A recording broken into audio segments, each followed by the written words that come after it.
Hey, listen to Wrestling Roundup on FreeFM and ArrowFM. As always, I'm Grady, and live on Skype we got Josh. Adio? We're gonna crack off with Raw, and we're gonna get it out of the way really quickly. Bobby Lashley, Sami Zayn segment. I didn't really have a problem with it that much. Okay. I I, I, I was cracking up laughing. So, so I personally didn't have a problem with it. As with us, most of the time we find ourselves in the minority here. Um, it seems there was a lot of people who had a lot of problems with it. I've had it seen. I've seen it compared to the "This Is Your Life," I think Bailey segment. It's been compared to "I Wish You Died in the Womb." It's been compared to pretty Yeah. much every horrible segment so far. I saw it compared to the old day segment. Yep, So yeah, I can see. while it was going on, Of course, you can't let it complete and then judge at the end. That's too far. I don't know. It didn't seem like it was that horrendous. I can see why people didn't like it. Honestly, I haven't been too fond of pretty much Bobby Lashley full stop since returning. Um, and I'm gonna chalk that up to the way WWE is attempting to portray him. Um, but I don't know. He had a little bit of a thing with Braun, and now he's got Apollo Crews syndrome, except that he loves his sisters, and he's picking on the tiny guy. I don't know. I feel like a bigger statement could have been made with Bobby Lashley if you're gonna do great things with him. yeah. His return probably has been botched pretty badly. Mm. Um, Personally, if you were going to make him a big thing, you probably should have had him go after either Roman or Brock when he came back. It But it's for me, it's kind of hard to watch because I never really cared for him in the first place. Fair enough. Um, I quite liked him Oh, during his both his WWE run and the small amount of TNA that I ended up seeing. yeah. I mean, he never in WWE especially. I never saw anything in TNA, so I can't speak to that. Hmm. But in the WWE run, he never displayed the kind of charisma that really needed to be a top guy. Yeah. He never really connected with me. The only time that he even mattered was in the WrestleMania match, Hmm. and that was it wasn't him that mattered. Yeah. It was a feud. It was the guy he was representing that mattered. Um. Yeah. I my total TNA knowledge was like once a month essentially, and I'd keep up on it. If there was something that broke like really badly mainstream, like the Broken Universe or uh, other things that TNA did, I would watch those as well. And Bobby Lashley had improved. He had charisma. He came out. He was paired up with some other guys at times. I think MVP was with him at some point as well, and it helped him out. He was able to hold himself on the mic. He was able to get himself cheers, um, get himself booed. Exactly what you need to do. And it seems like he's come back to WWE and just reverted to what he was previously in the WWE. Just sort of threw everything that he worked in TNA on just out the window. And I don't know whether that's style conflicts. I don't know whether that's WWE wants him to be this emotional character that people are trying to connect to. But his TNA thing was very much the exact opposite. I'm an emotionless monster who's just gonna beat the ever loving hell out of you. Yeah, they can't. WWE can't really use that because that's the character they gave to Brock. Yeah, that's the character they gave to Brock. Braun had it for a little while. To a lesser extent, Baron tried it. Um, it's been shared around a little bit. Um, but yeah, I feel like that fit him so much more, and he was able to pull it off so much better than what he's doing now. Um, I Even though he is in a feud with Sami Zayn and it's featured fairly high up the card, I would still put Bobby Lashley down into the floundering. category. It seems as though we brought him back and had no plans for him. Maybe he should have gone to NXT as well. Maybe. Well, we're finally finished with the Bobby stuff. We're finished. Roman Reigns. Dude's just making a situation. Causing a scene. I don't know what they're doing. Honestly, I don't. He's a monster. He's taken down Braun Strowman. He's fighting back in all of these hellacious matches. He earns himself a match against Brock Lesnar. Takes him to the limit at WrestleMania. Doesn't win the title. Falls down the card. Loses character progression. Ends up in a feud with Jinder Mahal. Dot. There were a lot of people complaining about the fact that he was in the first 45 minutes of Raw, and I'm like, you didn't complain when Seth Rollins wrestled for 65 minutes. No, it's just because it's Roman Reigns. Yeah. And Roman had a segment plus 2 different matches. It wasn't like it was one thing just drawn out. And to be fair, the opening segments always get drawn out when it's a talking segment. To me, that's always been a weak point of Raw. I feel like you can't peg that on Roman just because he was in it. Yeah. But this is a way to keep him out of the title picture for the time being, and to feed into this whole odd storyline that management has an issue with him. Mm-hmm. It's management's fault that the ref decided to give the win to Brock when he went through the side of the cage. And all of these other things.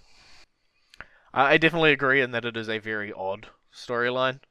I don't quite follow, but hey, we'll see where it goes. Normally, you'd say, you put him up against Jinder. That's the one guy people will cheer Roman against him. Even that's not working for you. We better get on to the best of Raw. Rest of Raw. No, I take that back. The best of Raw, because the B team, they're on the rise. Yeah, they're on a roll. They gotta have 2 wins in a row. Is that more wins than they've ever had in a row? They didn't have a win as a tag team and Good before point. As a team, winning 2 in a row. I feel like even as single stars, these guys really haven't been able to roll much. If we take NXT out of the picture, obviously, for Bo. I think Curtis Axel held the Intercontinental title on Father's Day and then promptly lost it, and they haven't done a whole lot, but they're doing a whole lot now. And I'm looking forward to it. I was scared that they were going to just disappear, and that they were not going to do anything with them once Miz was out of the picture. But so I'm happy that they're doing something with them, even if it doesn't last long. Mm-hmm. They at least did something with them after the Miz Taraz was gone. Yeah, they gave it a shot, and I hope it keeps going. Just not at the expense of Breezango anymore, please. Yeah, it would definitely be a weird and fun turn if they're the ones that actually do take the titles off of the Deleter Worlds. I'd be quite happy with it. Is there a title match booked yet? No, okay. Not that I'm aware of. I'm just skimming the wiki page, and it says no, not just yet. But a title match that is booked, Ronda Rousey, Nia Jax. Yeah, we had a contract signing. And Stephanie McMahon is a master manipulator. She always is, isn't she? Yeah.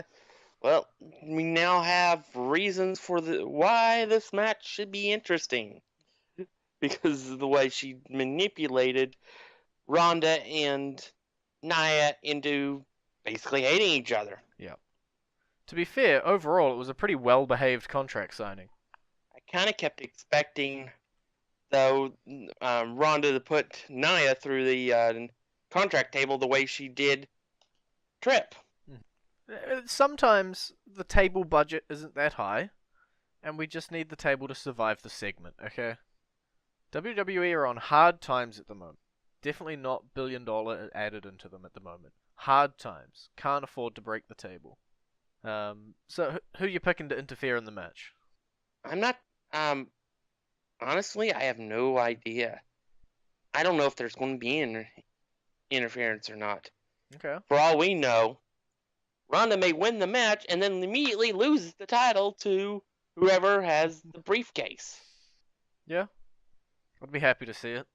I think I suggested something similar. I think I said the woman's briefcase hasn't been cashed in immediately, and the last one was a long time. Yeah, we'll see. I think we'll see what'll happen. And if that happens, then it's probably going to be Natalya that'll win it. That's the one that makes storyline sense. Who else is in it? Yeah, I think that's really your only choice because I don't see Alexa Bliss doing it. Well, got to remember, the ladies on SmackDown can cash in on the Raw True. champion. Yeah, but So it's not limited just to Raw. assuming at the moment that Natalia is a face, there's not that many heels on the list. You know, you can turn Natalia, sure, but most of the other people are good people. And I assume as soon as you cash in on Ronda Rousey, you'd better be bad. Feels like you're going to get booed out of the building. But we'll wait and see, because there's still one more spot. One final spot. What else we got on Raw here? We got Braun Strowman being Braun Strowman. Yeah, him and Finn had a pretty good match. But I'll go back to the segment they had when they announced the match. Mm-hmm. That Braun had took an apple, and I'm like, what? And I made a joke that said, not even an apple can't keep a day can't keep the monster among men away. And then when they announced the match and he crushed the apple, I loved the look on Finn's face because he was a smiling idiot for getting a match with Braun. Yeah. And then Braun crushed the apple, and you could just see it in his face just go from being that smiling idiot to, oh my god, what have I done? What am I getting myself into? I as much as it's a cliche at this point, I wish Braun was doing what Brock is doing in terms of being the top guy, the champion, the unstoppable force.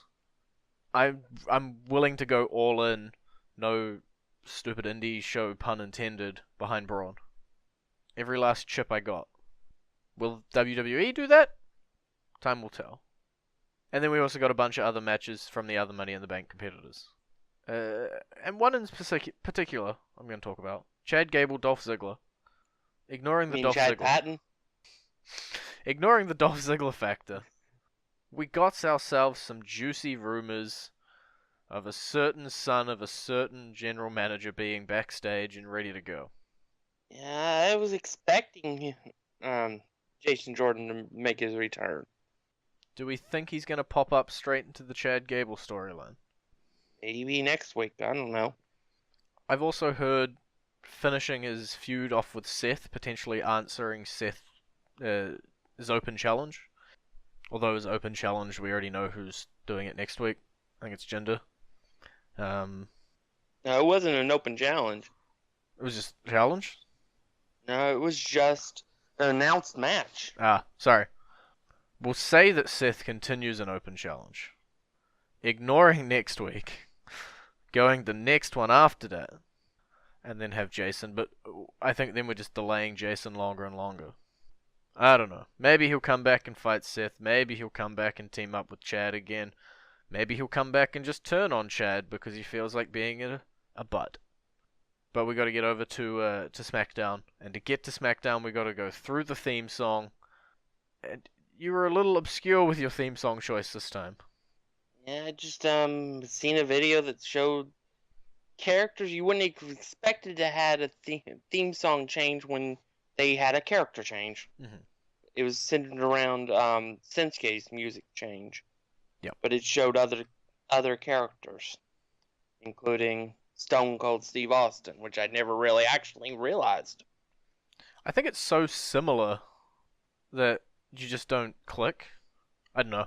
It's not Stone Cold's music that you will expect that we're about to play for you. So if you recognize it, good on you. And you're back with Wrestling Roundup on FreeFM and ArrowFM. Grady and Josh, we're on SmackDown. So, didn't we give her a Dolph Ziggler's chance of winning? And now Lana's in the Money in the Bank match? Well, it happened. That's all I can say. I knew we'd find a way to screw both of the Aussies out of the match. But the interesting revelation to me here is the Aiden English stuff. Because now there's a full story here. You know, Aiden and Rusev, best friends. Wife comes out, tells her husband to break it off with the best friend. The best friend starts being supportive of the wife. I can't tell the alignments of any of these three characters. I'm interested to see where it goes, as long as we're not going with some love triangle thing. Really crossing my fingers on that. But yeah, most important, Lana in the match. Will she win? Of course not. Yeah, you know. What do you think? Dolph Ziggler's chance? No. A less than Dolph Ziggler's chance. I'll give her 4/10 of his Dolph Ziggler. We were also questioning last week who will face Naomi for her challenge qualifying match. It was Sonya Deville.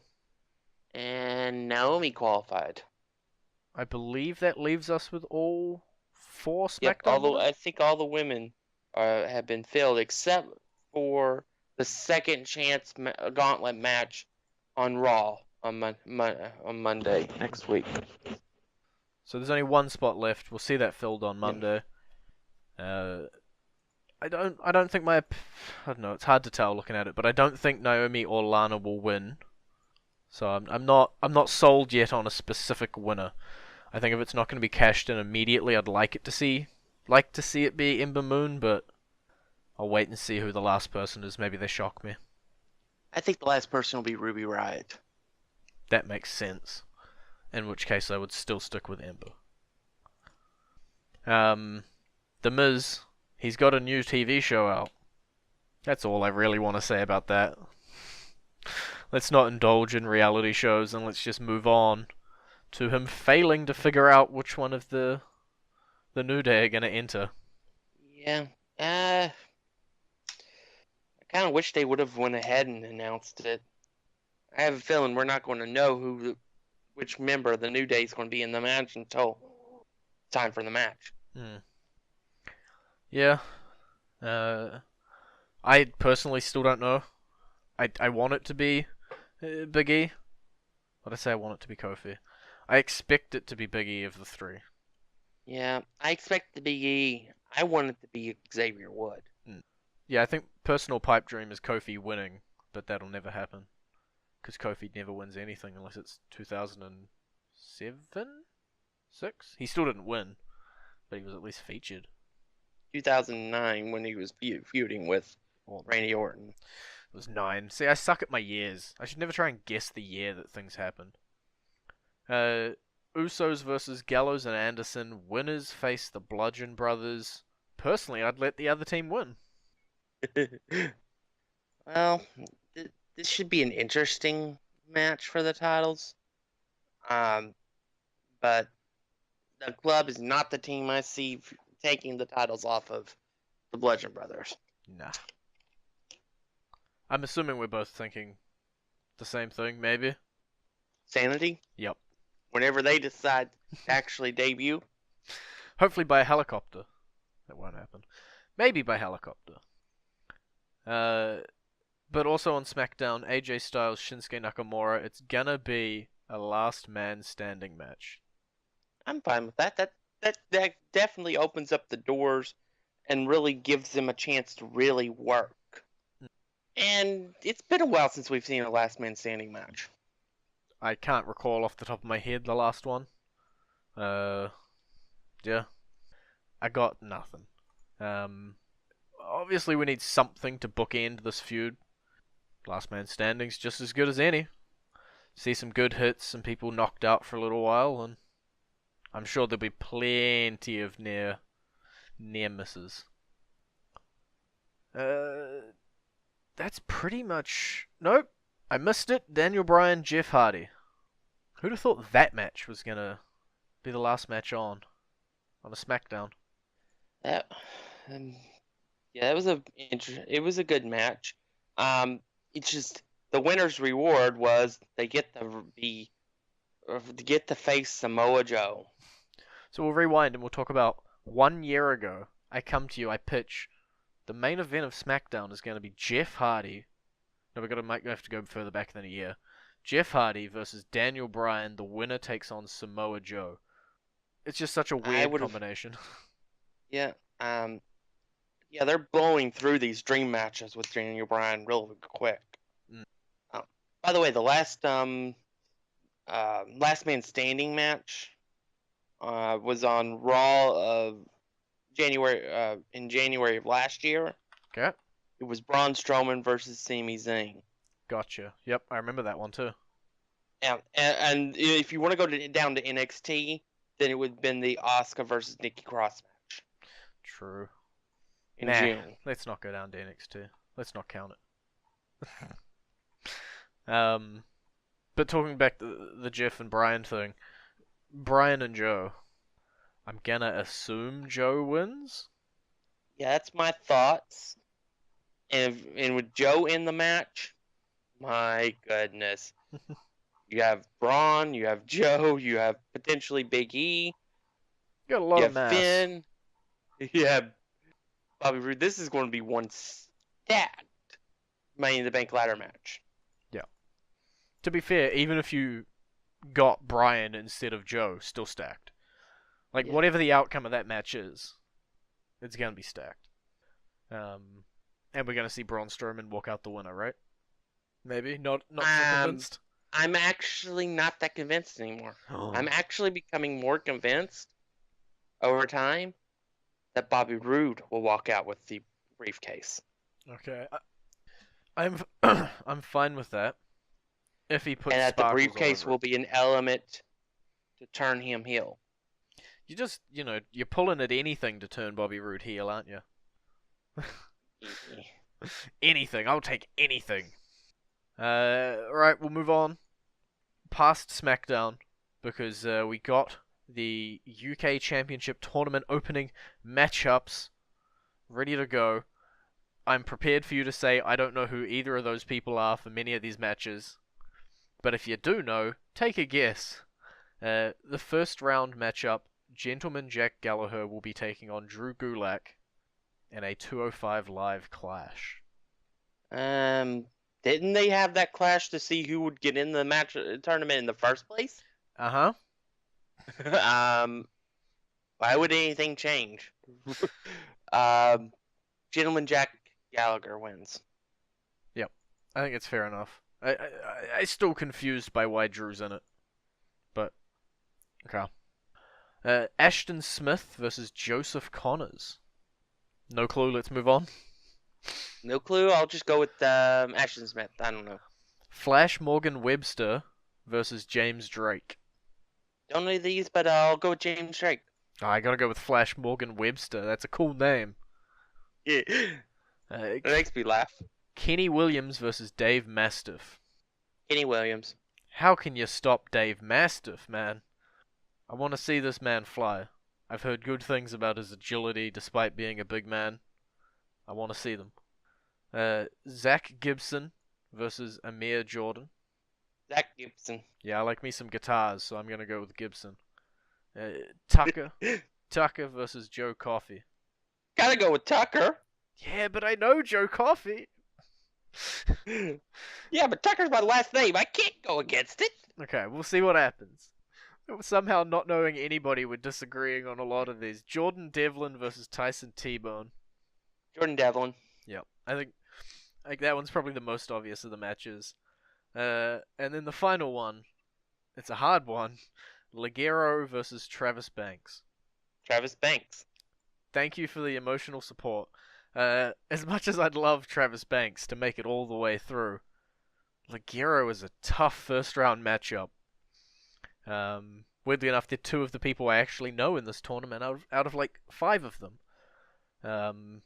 So I'm always going to be behind Travis. I have 99.9% faith.